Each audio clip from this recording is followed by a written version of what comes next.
강동구 천호동입니다. 이맘때면 살이 통통하게 오르고 영양도 꽉 차 꼭 챙겨 먹어야 할 식재료가 있답니다. 피로 해소에도 도움이 된다는 제철 음식의 정체. 영심이 코너에서 알아봅니다. 오늘도 제철 음식으로 열심히 꾸며볼 건가요? 네, 맞습니다. 이맘때면 사실 먹어야 되는 제철 음식들이 워낙 많아가지고 그동안 한 달 동안 제철 음식 특별편으로 좀 준비를 했었는데요.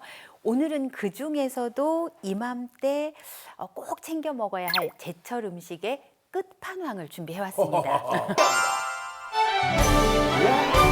오늘 소개해드릴 식재료는 새우인데요. 그 중에서도 지금이 아주 제철인 대하입니다. 사실 말이 늙은이라고 하지만 대표적인 스태미너 음식 중에 하나라고 할 수 있습니다. 가을에도 대하, 가을 대하 이렇게 많이 드시는데 사실은 지금 겨울까지도 살이 꽉 차 있어요. 원래 이제 부화를 한 4, 5월쯤에 합니다. 그 부화한 새우들이 이제 바다에서 계속 자양분을 먹으면서 계속 커지고 있죠. 그래서 살이 이제 단단해지고 탱글탱글한 시기가 바로 지금 초겨울까지. 그 이후에는 새우도 이제 추우니까 동면에 들어가서 이제 활동이 굉장히 약해집니다. 그때는 조금 탱글탱글함이 적고요. 그래서 한겨울이 되기 전에 지금 많이 드시면 좋습니다. 아, 그렇구나. 요즘 뭐 제철이라서 그런지 수조 안에 뭐 대하 뭐 아주 네, 신나게 많죠. 헤엄치고 있더라고요. 방어, 대하, 뭐 지금 제철 생선들이 정말 식욕을 자극하는 연말이네요. 네. 순두부 시키면 꼭 왜 새우가 들어가죠? 시원하게 국물 내는. 네. 그렇구나. 진짜 한 마리만 들어가도 국물 맛이 확 변하죠. 그래요? 예, 맞아요. 지금 그 수조 안에서 짧은 다리 막 왔다 갔다 하고 그게 대하 맞는 거죠? 그거 사면 되는 거죠? 원래 이제 큰 새우를 저희가 대하라고 부르는데 네. 실제로 대하와 또 다른 종류가 있어요. 대하는 되게 성격이 급해가지고 네. 잡아서 육지로 이제 올려오면 네. 이제 바로 이제 죽습니다. 그래서 활새우로 살려놓기가 힘든데 네. 대신 그거보다는 굉장히 좀 생명력이나 네. 면역력이 좀 강한 네. 흰다리 새우라고 있어요. 크기도 거의 얼추 대하만 하고요. 네. 근데 이제 약간 생김새 좀 다릅니다. 그 구분하는 법이 어떻게 되냐면 다리가 글자 그대로 흰색이에요. 흰다리 네, 새우. 네. 다리는 되게 짧잖아요. 네. 하얀색이고 그다음에 이 뿔이 있어요, 새우에. 네, 네. 뿔이 이제 입보다 짧아요. 입이 더 나와 있고 수염도 좀 더 짧은. 다리도 짧고 수염도 짧고 뿔도 짧은 그 새우가 바로 흰다리 새우인데 그래서 가을 대하구이라고 안 써놓고 생새우구이라고만 써놓은 집은 대부분 다 흰다리 새우입니다. 그럼 대하가 좋은 거예요? 흰다리 새우가 좋은 아무래도 값은 대하가 비싼데요. 네.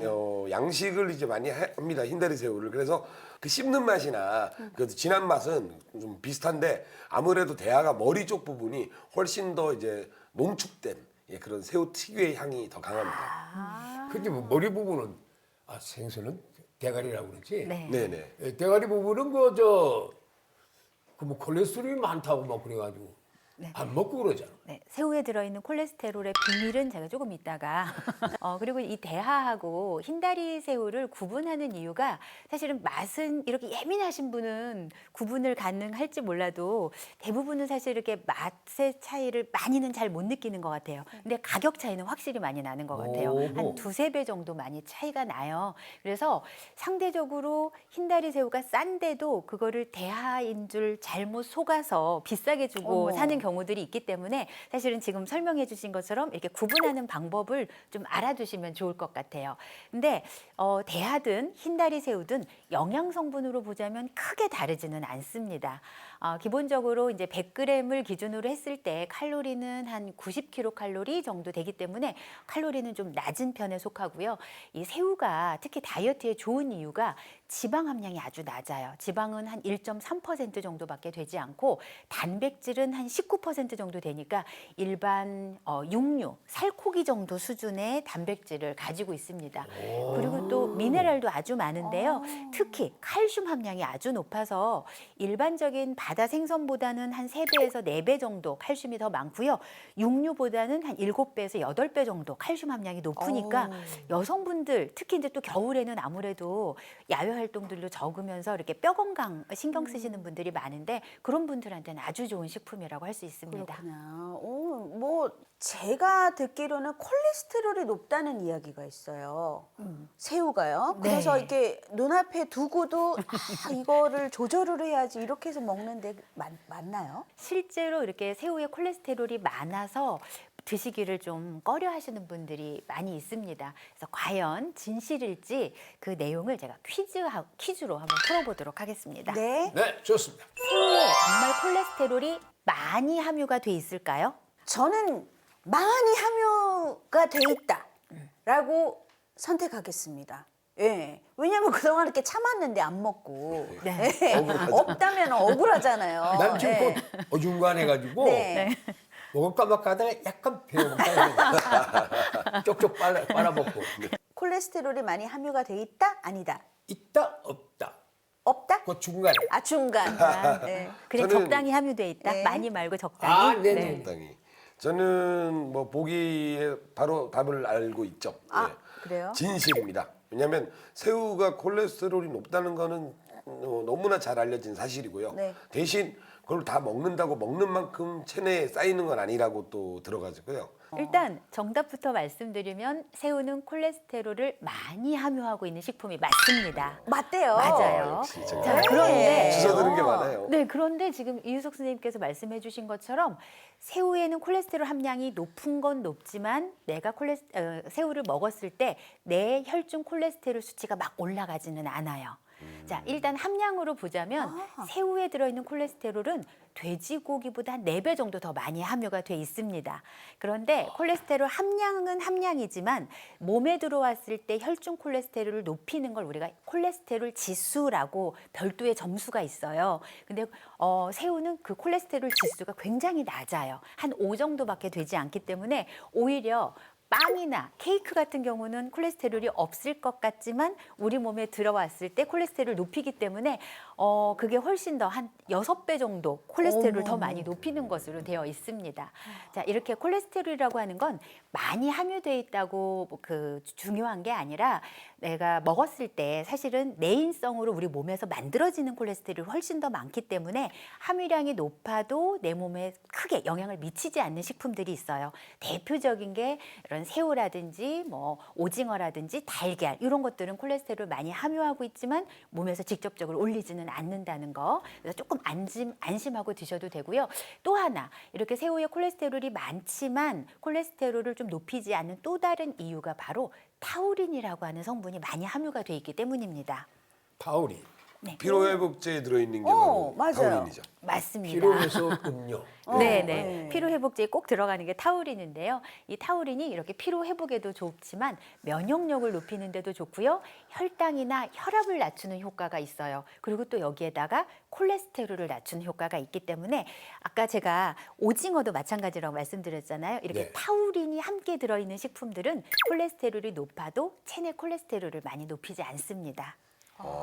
다행이네요. 그리고 제가 또 네. 듣기로도요, 새우를 드실 때 마크로비오틱이라 그래가지고 이제 모든 식재료의 모든 거를 예를 들면 식물 같은 경우에는 뿌리부터 잎사귀, 열매를 모두 한꺼번에 먹으면 영양학적으로 문제가 없다고 들었거든요. 특히 이제 새우가 꼬리랑 머리를 대가리를 같이 모두 함께 드시면 오히려 콜레스테롤을 낮춰준다고 아, 그래요? 예, 그런 얘기도 들었습니다. 네. 근데 아무래도 이제 새우의 꼬리나 뭐 대가리 쪽 몸통에 이렇게 껍질 부분 있잖아요. 이 껍질 부분에 함유가 되어 있는 게 바로 키틴이라고 하는 성분이에요. 근데 이 키틴 성분을 가공한 게 키토산. 키토산은 많이 들어보셨죠? 예, 산토끼. 예. 그렇게 네. 되네요, 근데 진짜. 사실 이 키토산 자체는 콜레스테롤을 낮추고 혈압을 떨어뜨리는 효과가 있기 때문에 우리가 보충제 형태로도 건강기능식품으로도 많이 먹잖아요. 근데 이제 문제는 새우에 들어있는 키틴 자체는 굉장히 고분자 형태이기 때문에 우리가 껍질을 잘 씹어서 먹는다고 하더라도 이 키틴질이 우리 몸 안에 사실 흡수가 되진 않아요. 그대로 배출이 되기 때문에 별도로 뭐 키토산으로 가공해서 섭취하지 않고 식품으로 드셨을 때는 사실 그 키토산 자체를 섭취하는 것은 좀 아닙니다. 다만 칼슘이 이 껍질 부분에도 많이 함유가 돼 있기 때문에 저는 이 껍질 부분까지 꼭꼭 그냥 씹어서 소화가 되는 분이라면 그렇게 드시는 거 추천드리고 싶어요. 저는 일부러 막 껍질 먹으면 좋다 막 이래가지고 아닥아닥 씹어 먹는데 뭐 제거하고 먹어야겠네요. 앞으로는요. 그냥 드셔도 되고 제거하고 드셔도 되고. 근데 사실은 콜레스테롤이 걱정된다면 새우의 뭐 어떤 부위냐, 뭐 껍질을 제거하느냐 이거보다는 새우를 어떻게 조리해서 먹느냐가 더 중요할 것 같아요. 일례로 그 새우튀김 같은 거 그렇죠. 맛있잖아. 네. 근데 저는 새우튀김 같은 경우에는 그 꼬리 부분까지 그냥 아삭아삭 예. 다 그냥 씹어 먹고. 바삭바삭해지니까 그냥 네. 드셔도 무리가 없는데 구운 새우 같은 경우는 질기더라고요. 네. 근데 사실은 새우를 튀긴다고 해서 콜레스테롤 자체가 높아지는 건 아니지만 뭐 튀김옷을 입혀야 되고 또 기름에 튀기기 때문에 체내에서 콜레스테롤 합성을 좀 자극을 할 수가 있기 때문에 콜레스테롤이 염려가 되시는 분이라면 튀김보다는 찜이나 구이 형태로 드시는 것이 조금 더 안전하고요. 사실은 이 새우도 이제 대하를 기준으로 했을 때 적정량이라고 하는 게 있잖아요. 콜레스테롤도 생각해보고 하루에 이제 전체적인 영양 성분을 보자면 대하 한 마리가 보통 한 50g 정도거든요. 그러면 한 4마리에서 5마리 정도. 그게 이제 하루에 먹을 수 있는 적정량이라고 보시면 됩니다. 아, 너무 적네요. 너무 적어요? 네. 한 10마리 먹어야 돼요. 그리고 새우는 튀김이 가장 맛있는데 원래 모든 또 식재료가 그렇잖아요. 저기 가죽 벨트도 튀김 맛있어요. 그 정도로 튀김 다 맛있다 그러는데 어떻게 새우를 안 튀기고 그냥 먹습니까? 좋습니다. 다음 문제 주시죠. 네, 자, 두 번째 문제는요. 새우와 함께 먹을 때 주의가 필요한 음식이 있습니다. 자, 첫 번째 토마토, 두 번째 양배추, 세 번째 아욱, 네 번째 표고버섯.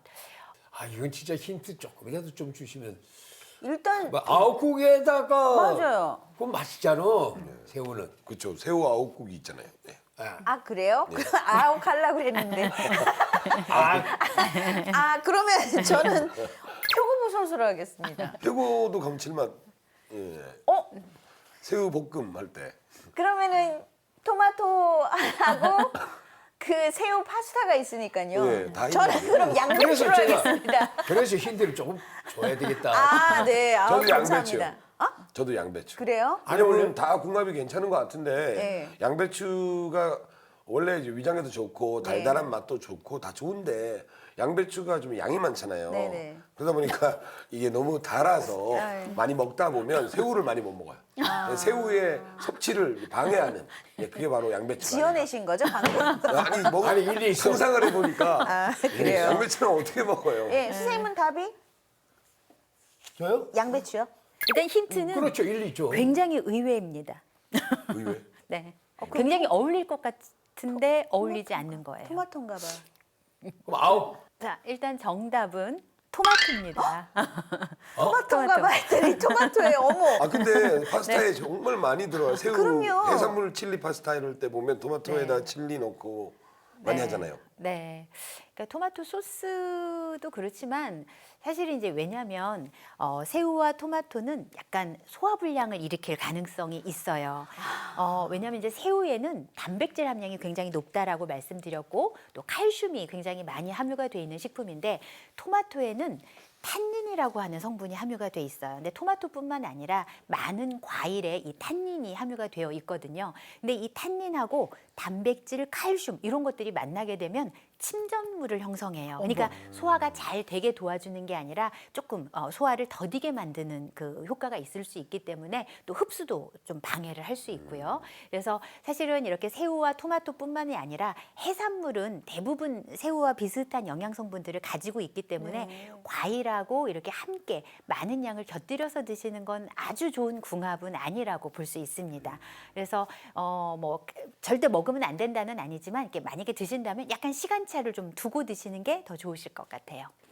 그래서 더 이제 개인적으로 영양학적으로 뭐 파스타를 먹는다라고 하면은 새우 파스타라면 오일을 주로 사용하는 그런 파스타면 더 좋을 것 같아요. 토마토 소스보다는. 그러면 아욱이나 표고버섯, 양배추 같은 식품들은 새우랑 안 어울려요?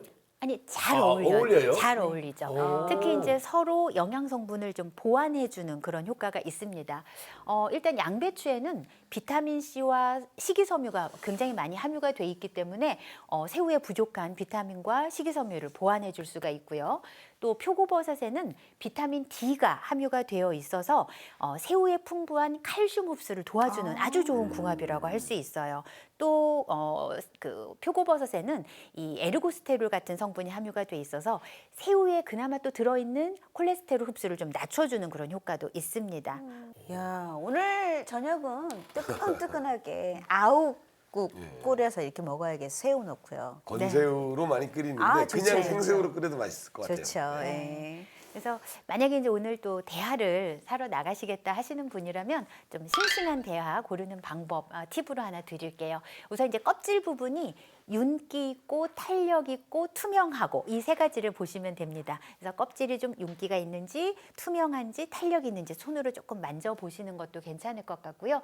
혹시 그 꼬리 부분이 이게 신선하지 않은 건 꼬리 부분이 약간 색깔이 좀 흐려져 있거나 탁하거나 약간 거무스름하게 변해 있을 수 있으니까 그런 것들을 확인하시고 신선도를 보시고 구매를 하시면 좋겠습니다. 우리 대하에 대해서 다양한 정보 전달해 주신 심선아 선생님 감사합니다. 네, 감사합니다.